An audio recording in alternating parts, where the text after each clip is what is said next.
Namaskar everyone and welcome to the Gita Satsang. Let us start with the Prarthana. By the Guru's grace and the will of Sri Krishna, we have all assembled for this Gita Satsang. May we have their guidance to be able to learn and adopt the things which will help us to grow spiritually. Let us chant the shlokas. Vasudeva Sutam Devam Kamsachanuramardanam Devaki Paramanandam Krishnam Vande Jagadgurum कृष्णाय वासुदेवाय हरये परमात्मने प्रणतः क्लेशनाशाय गोविन्दाय नमो नमः। नमोऽस्तु ते व्यासविशालबुद्धे पुल्लारविन्दायतपत्रनेत्र येन त्वया भारततैलपूर्णः प्रज्वालितो ज्ञानमयप्रदीपः रामानुजदयापात्रं ज्ञानवैराग्यभूषणं श्रीमद्वेङ्कटनाथार्यं वन्दे वेदान्तदेशिकं यो नित्यमच्युतपदाम्बुजयुग्मरुग्म व्यामोहतस्तदितराणि तृणाय मेने अस्मद्गुरोर्भगवतोऽस्य दयैकसिन्धोः रामानुजस्य चरणौ शरणं प्रपद्ये. So with prayers at the holy feet of the Acharyas, let us go to our shlokas for today. So in the previous satsang, we have seen up to shloka number 28. So today we will see 29 and 30, with which the 7th chapter will be completed. So in the 29th shloka, Krishna is telling Arjuna, Jara marana mokshaya mama shritya yatantiye te brahma tadviduh kritsnam adhyatmam karma chakhilam.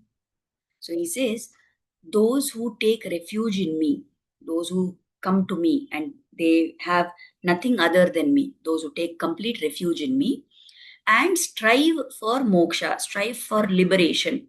From what? From jara and marana, from old age and death. These are the people, these are the bhaktas, the devotees, who fully understand three things. What is Brahman? What is self-realization? And what is karma? So here Krishna is introducing these three terms. He's calling certain things as Brahma, self-realization and karma. Now here when we say Brahman or Brahmam, then what we need to understand is it is different from the deity who is called as Brahma. We know that the creator of everything in this universe, that is the deity who has the power of creation, that is called as Brahma. So that is Brahma. But when you say Brahman or you say Brahmam, then we mean the supreme self. So that we need to understand. Then what is the meaning of self-realization and what is the meaning of karma? So actually, according to what the Acharyas explain, in this 29th and 30th shloka, whatever concept is explained, we need to try to understand and hold it in our mind. But the exact meaning of these two shlokas will become clear only when we go further to the first few initial starting few shlokas of the 8th chapter. So even if we are not able to fully comprehend what is being talked about here right now, let us just hang on to this thought. And by the time we reach the first few shlokas of the 8th chapter, then the meaning of these two shlokas also will become more clear. We cannot understand these two completely without having knowledge of those things. So trying to explain those here will be like jumping the gun. So let us not do it right now. We will try and see how much we can understand from these present shlokas that we are taking, from whatever we can understand at this level. So here the first thing we need to remember or recollect to understand this 29th shloka is that in some previous shloka the Lord has told, when he was describing the type of devotees, he said that there is artha artharthi, then there is kaivalyarthi, and there is bhagavallabharthi. So when we say artha and artharthi, they are both the category of devotees who ultimately want wealth from the Lord. Now, when they want wealth, either they are seeking new wealth. They don't have any prosperity, they don't have any wealth with them, and they're seeking it freshly for the first time. Or there are some who have and they lost it, and therefore now they want to recover that wealth. So both those categories, ultimately, because they are seeking wealth, the acharyas categorize them into the category as Aishwaryarthi. So these people are the devotees who approach the Lord seeking material wealth and prosperity. So they have some worldly desires. They want money, they want assets, they want property, they want to hold on to whatever, material benefits they have in this world, or they want to achieve them fresh for the first time. So these are all the category of devotees who seek Aishwarya, and therefore they are called as the Aishwaryarthis. Then, if we look further, the next category are those who have understood that material benefit is not going to give us anything permanent. We don't get joy which is everlasting from material things, that because material things can perish, the joy we get from that is also short lived. So, there is no point in seeking these material benefits. Then, what is it that these people seek? They seek experience of the Atma. They want self realization, and they want only Anubhava of the Atma. They want only Atma Anubhava. And therefore, these kind of devotees are called as Kaivalyarthi. Kevalam means only. They want only Atmanubhava, so they are called as Kaivalyarthis. And then the highest level of devotees Krishna has described, he called them Jnanis. What did he mean by a Jnani? Somebody who understands that Vasudevam Sarvamiti. So that idea that the Lord is everything for me. The type of devotee who seeks the Lord only. He doesn't want anything else except the Lord himself. And why does he want the Lord? Not so that he can have benefits in this world, not so that he can enjoy good things in this world, not because he wants to fulfill his desires, but because he has pure love and devotion, unalloyed devotion for the Lord. He doesn't want anything other than to experience the ananda which comes from thinking and constantly being in the presence of the Lord. So, such type of devotees, because they are only seeking Bhagavad Labha. They want only the Lord. So they are called as Bhagavad Labharti. So these are the three categories of devotees. So if we look at them, the ones who are at the Aishwaryarthi level, they are considered the lowest level of the devotees. The Kaivalyarthi is the medium level, and Bhagavad Labharti are the highest. So our journey should be to move from being Aishwaryarthi to Kaivalyarthi to Bhagavallabharti. It is a difficult journey, but we must make efforts to go along this path. So with this background in mind of these three types of devotees, here in this shloka, when Krishna is talking about three things, Brahmam, self-realization and karma. So they correspond to certain things, and they are different for different kinds of devotees. So when we say Brahmam or Brahman, that refers to the prapyam, to the objective of which we want to do prapti. We want to achieve a particular objective. That objective, that supreme Lord, is called as Brahman. Then there is something which Krishna is saying as Adhyatmam. In this context, Adhyatmam means it is like an experience of the Atmanubhava. So that is something which is to be avoided. And then the third aspect is the karmam. What are the activities? What are the actions which we have to perform? What is the means we can use to attain our goal, to attain our prapti of Brahman? So, if you remember, we had talked about how the Kaivalyarthi is better than the Aishwaryarthi because he is not looking for temporary things for enjoyment in this world. But then he only wants Atmanubhava. But if you are caught up only in your Atma, then no doubt that person will be able to experience the joy which comes from experience of the Atma. But even that is a limitation, and the amount of joy that you can get out of experiencing your own self is limited. But if we are able to experience the joy which comes from being in the presence of the Lord, from constantly serving Him, then that is the highest kind of ananda, which is everlasting. So here, the ultimate goal that everybody wants to reach is Brahman.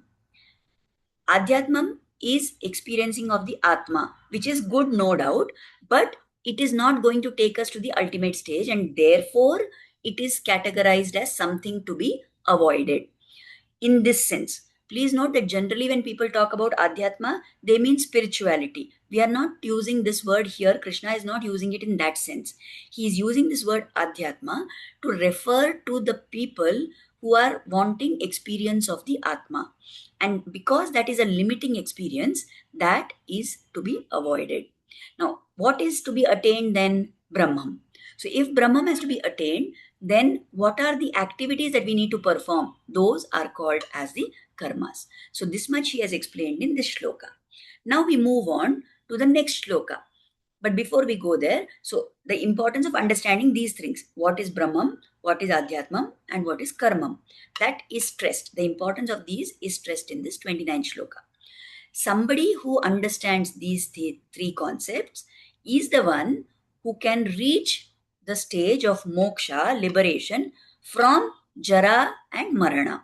So old age and death are things which comes to every living being, or anything in this universe is subject to these things, that with time the body ages, and because of that old age will come at some point of time.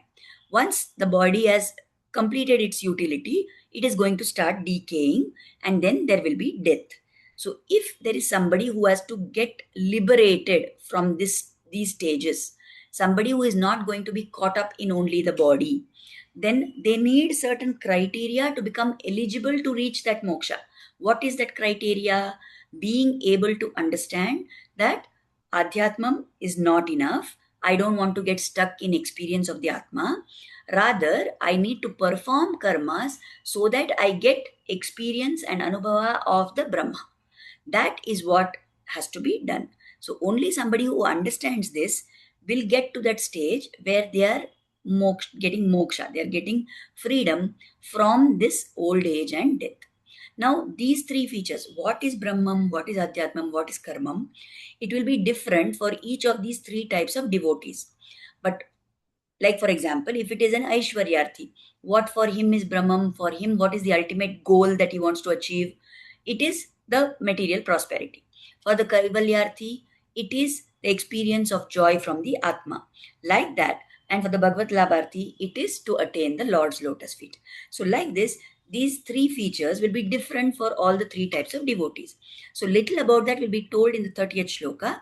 But as I mentioned before, to be able to completely understand these concepts, we will need to enter into the starting part of the 8th adhyaya. Then we will be able to understand that.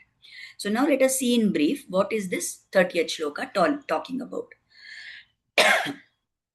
साधिभूतादिदैवं मां साधियज्ञं च ये विदुः प्रयाणकालेऽपि च मां ते विदुर्युक्तचेतसः.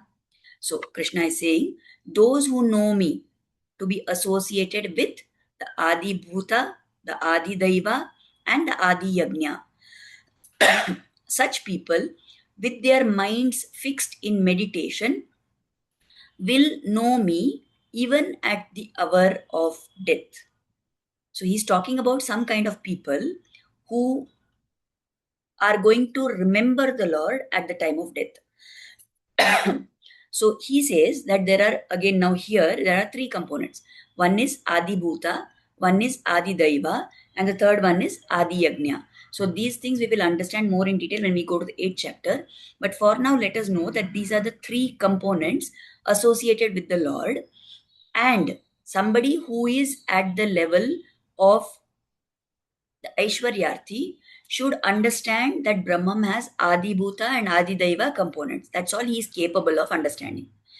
But he should also make efforts to understand the third component, which is Adi Yajna. The other two categories of devotees will have knowledge of the Adi Yajna component. So when we say Yajna, what is this meaning of this word?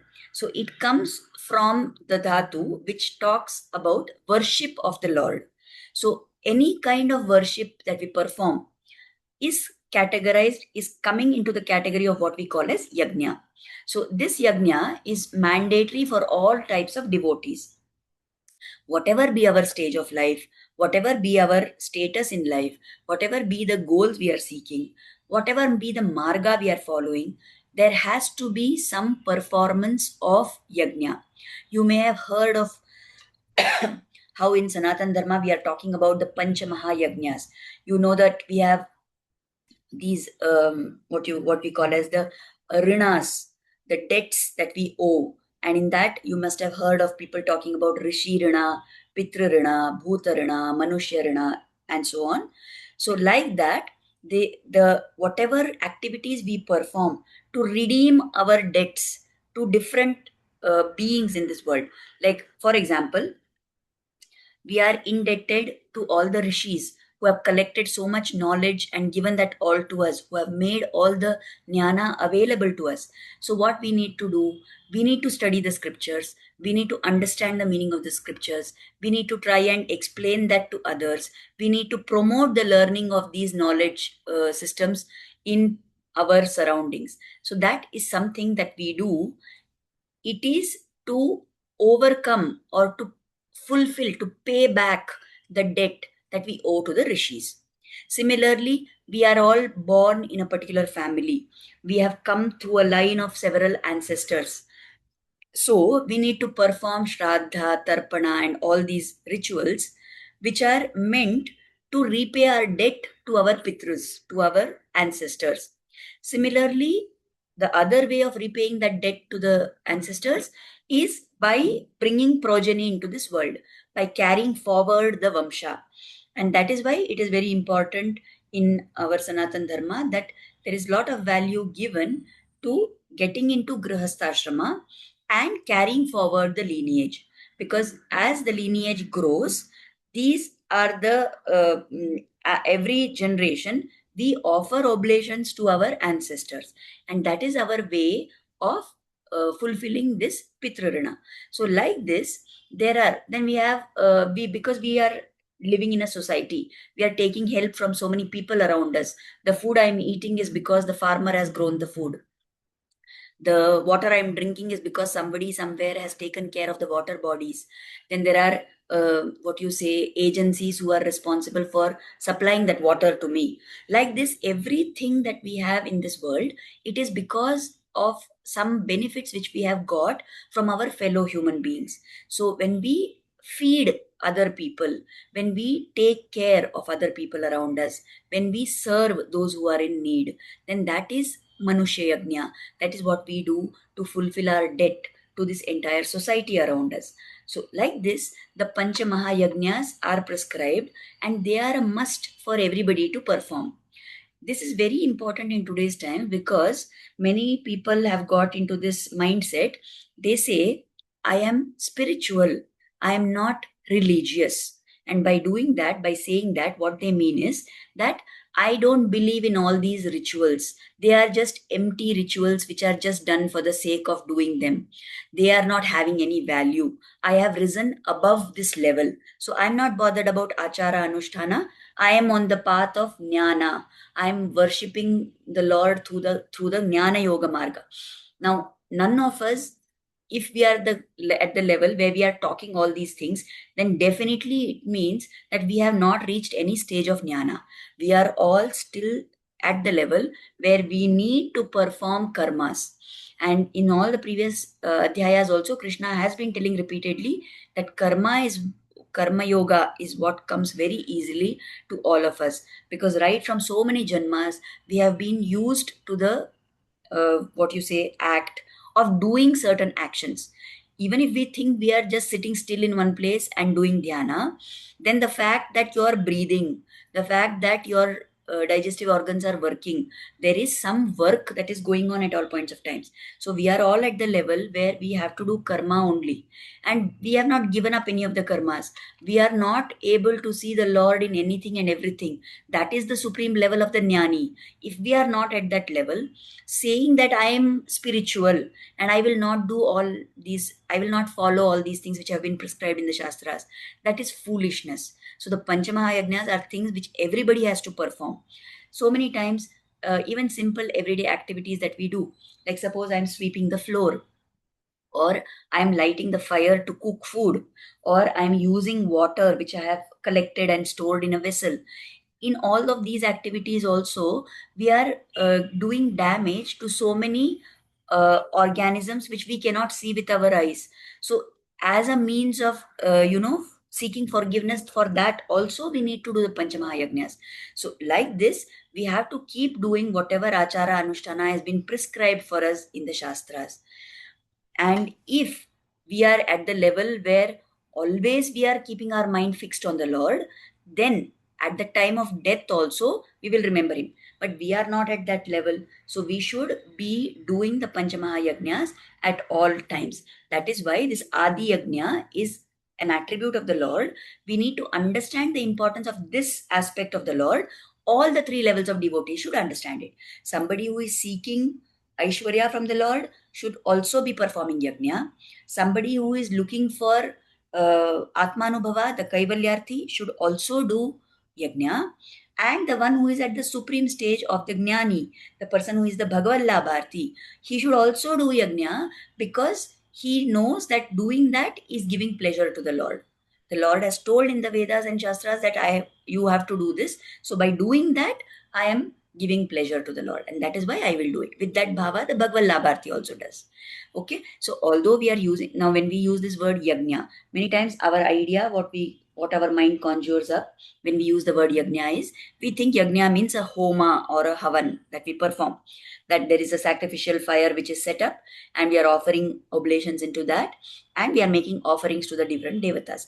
That is definitely yajna. That is one type of yajna. But all the other activities that we do as part of worship of the Lord, all those also come under the category of yajna. So if I am doing chanting of the Lord's name, that is also yajna. If I am going to the temple and offering worship there, that is also yajna. If I am worshipping the Lord who is in my puja room in the form of a saligrama or a vigraha, that is also yajna. If I am going on tirtha yatra, that is also yajna. If I am doing charity to help people who are in need and those who are not so well off as me, that is also yajna. So all these come under the category of yajna.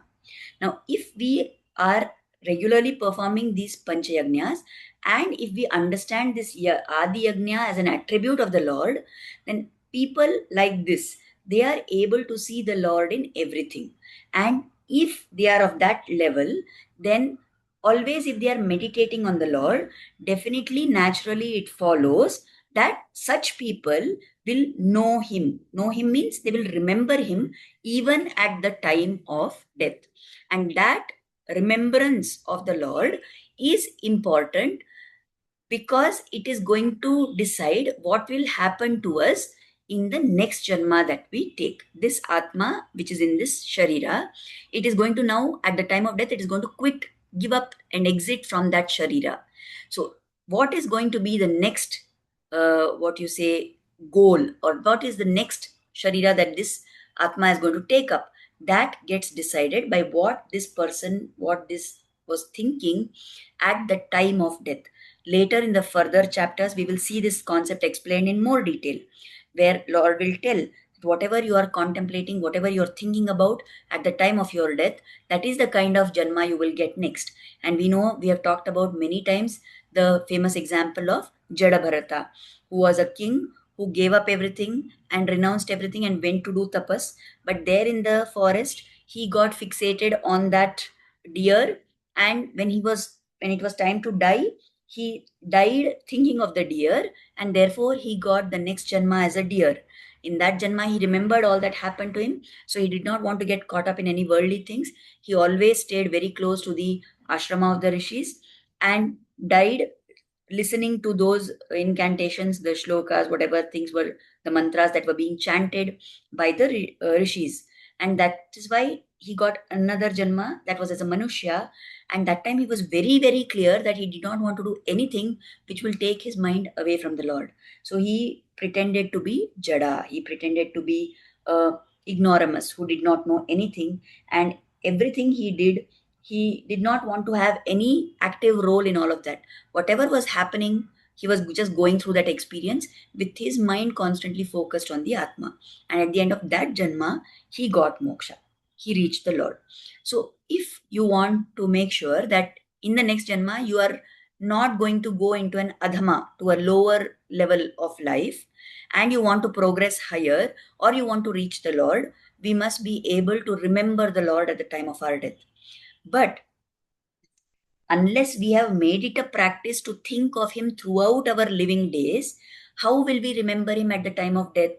We know it is told in all the Shastras that it is described how at the time of the prayana, the ultimate journey, when that soul is going to leave this body and move on further, at that time we are plagued by kapha, vata, pitta, and our mind will be wandering. We will almost become like, lunatic sometimes.